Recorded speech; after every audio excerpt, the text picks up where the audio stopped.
Hello everyone. We've been assigned the topic of the Boolean logic tax, which has been written by Eric P. De Benedictis. He's a member of the Sandia National Laboratories, and we've reviewed his paper and made the presentation on the same. Our team consists of Abhirup Mukherjee, Pranshi Podar, and Rishi Agarwal.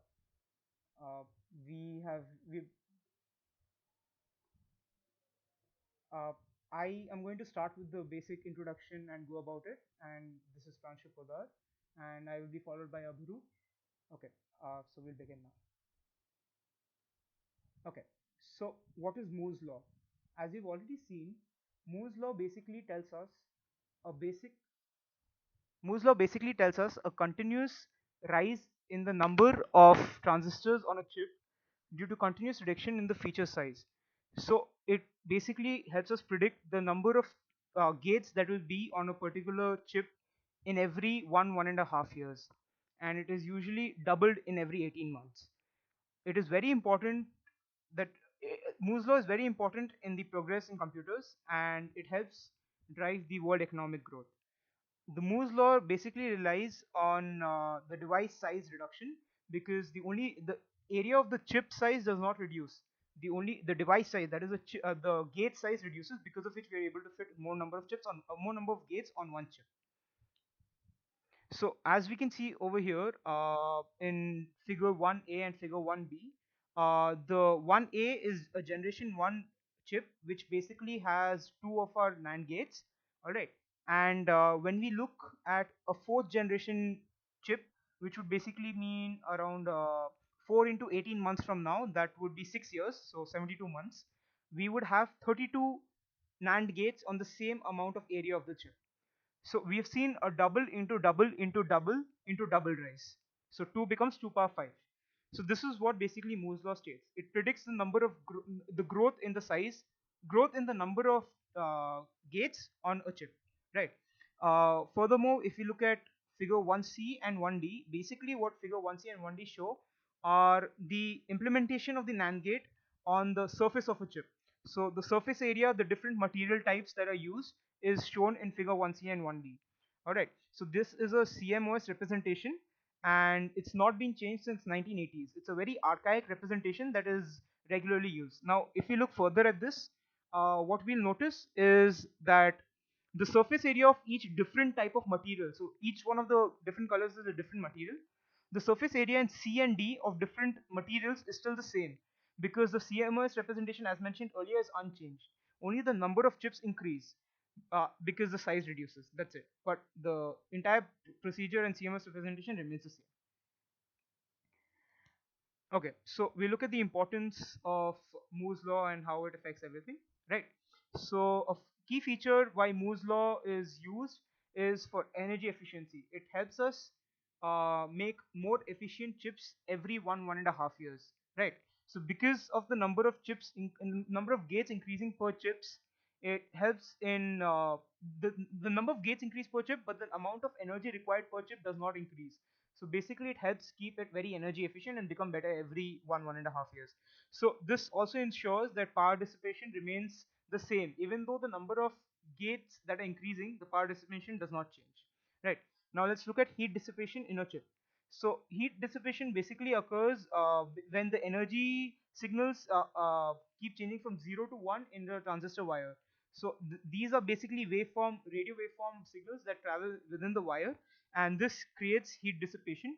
And every time a single changes, it basically has an energy lost of CV square as heat. So why is it CV square? As we know, the formula is half CV square, but it is for the energy level of 0 into half CV square plus energy level of 1 into half CV square. So it is half CV square plus half CV square, which basically gives us CV square total energy, which is lost as heat. Okay, so a very common presumption is that Moore's law predictions are going to slow down, and they are slowing down because there is only certain extent of number of gates that you can fit in one chip every 1.5 years. But that is not the case. So whatever happens, we are still, as has been happening over the last few years, we are still able to double the number of gates on a chip every 1.5 years, the number of transistors a gate every 1.5 years. So uh, we might not face this problem sometime in the late future, but we have other problems that come up before we even face a problem such as this. So for example, if we take a regular AMD chip right now at the moment, and if all the transistors or gates on that chip are switched on together, are working together, then the chip would melt directly. So we are facing a bigger crisis with heat dissipation rather than the issue of Moore's law expansion, right? So that is what we're seeing right now.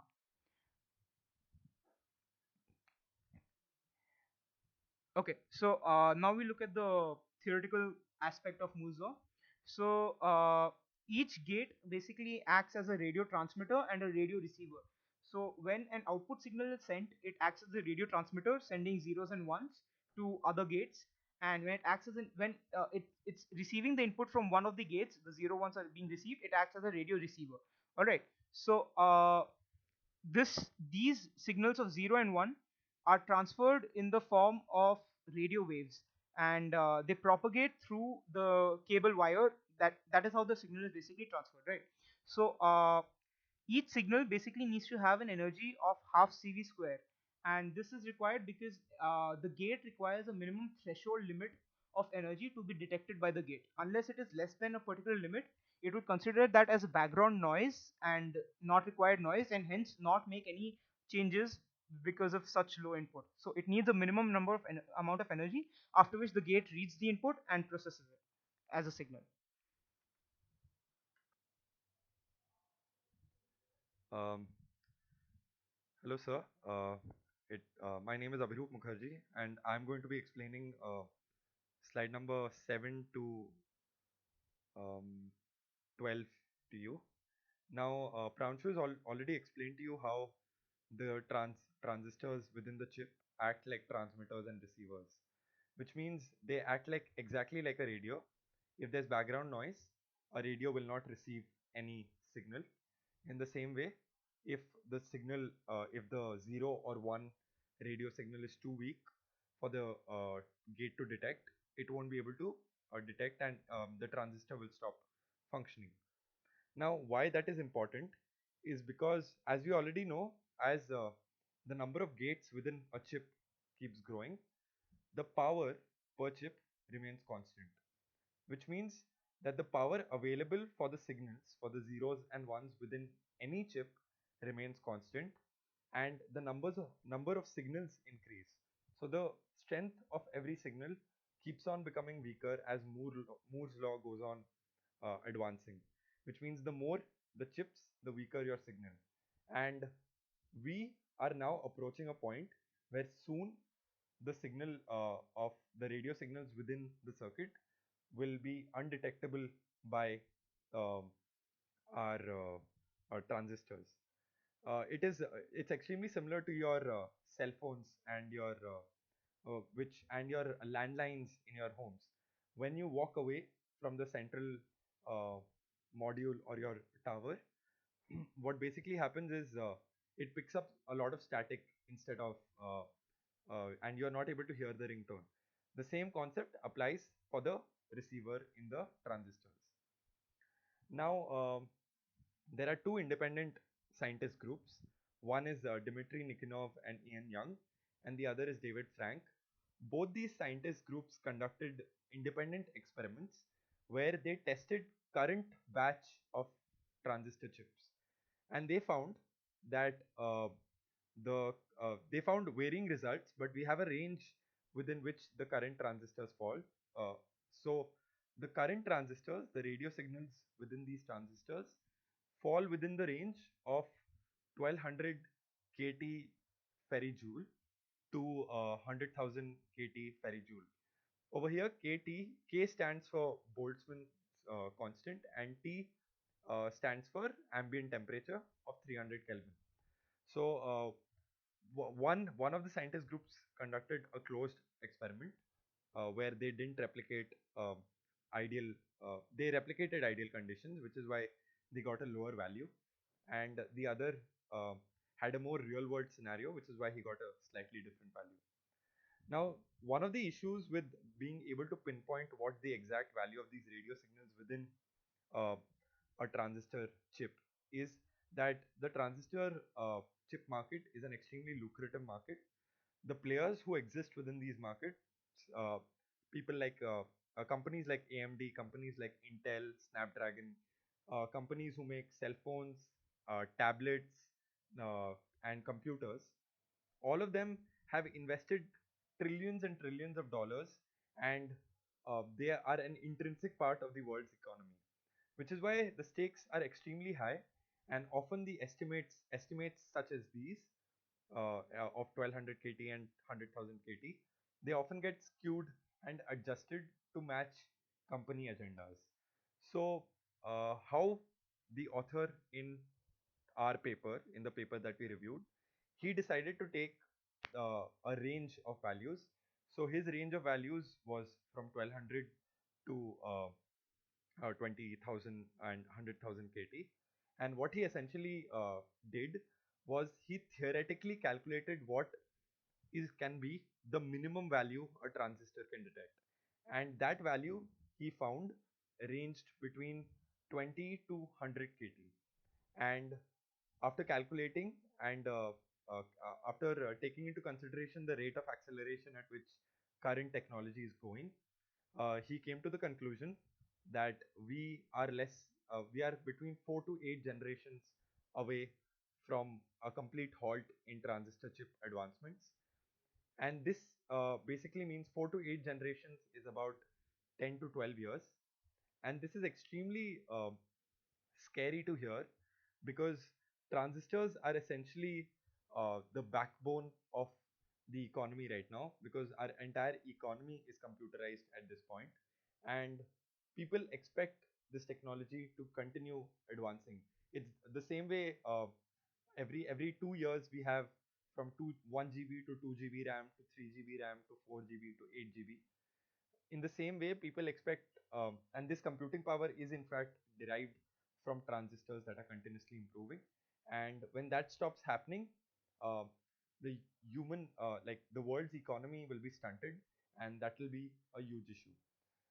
So, what can we do about this problem that we have right now? As we already discussed earlier in the PPT, Boolean logic is extremely archaic, and it hasn't been improved in quite a while.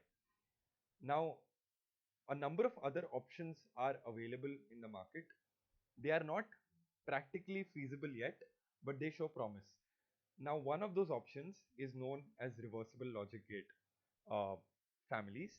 Now, these are basically they are not Boolean gates. They are, but they have in fact higher limits in both classical and quantum computing. And uh, the only issue with this technology is it hasn't been able to match Boolean logic in practicality.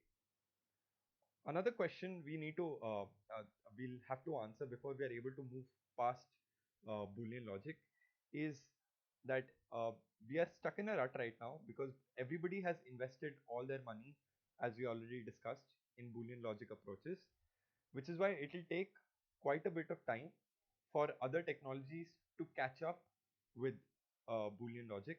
And it is yet to be seen if um, Boolean logic is at the head of the market or at the front of the market, because other technologies have too many complications, or it's just because companies have failed to invest in other uh, technologies. Also, the reversible logic, basically what the logic behind this technology is that it recycles the heat loss that was happening in the Boolean logic circuits before allowing it to dissipate, which means that 99% of the signal energy coming out from the output is recycled into becoming the signal that is going into the input of the next logic gate, thus reducing the power consumption of the entire of the transistor and the entire chip as a whole. Which is why these there is hope that these Boolean logic gates will be able to outperform these reversible logic gates. These adiabatic logic gates will be able to outperform Boolean logic gates given enough investment.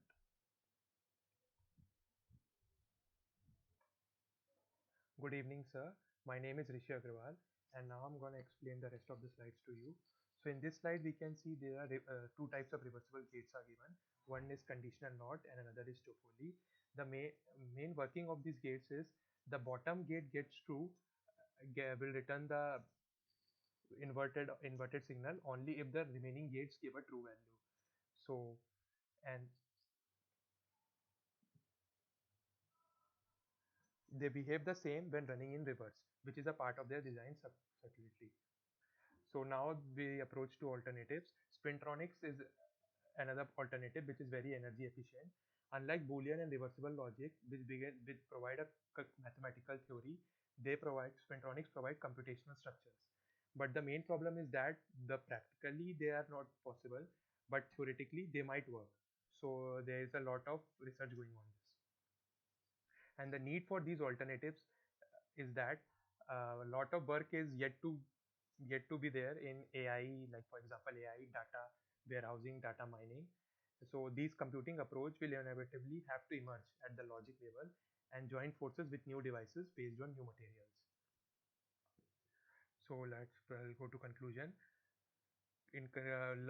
Previously, students learned computer design only in one idiom, that is the Boolean logic. But nowadays, they talk about reversible computing, quantum computing, neuromorphic computing, and spintronics, which is not yet established, but still a lot of work is going on. And there seems that there might be a split that will come in the computer industry between those who want to invest in CMOS Boolean logic and those who want to invest in alternatives. So this is all, and these are the references which are given in the paper from this we which helped us a lot. Thank you.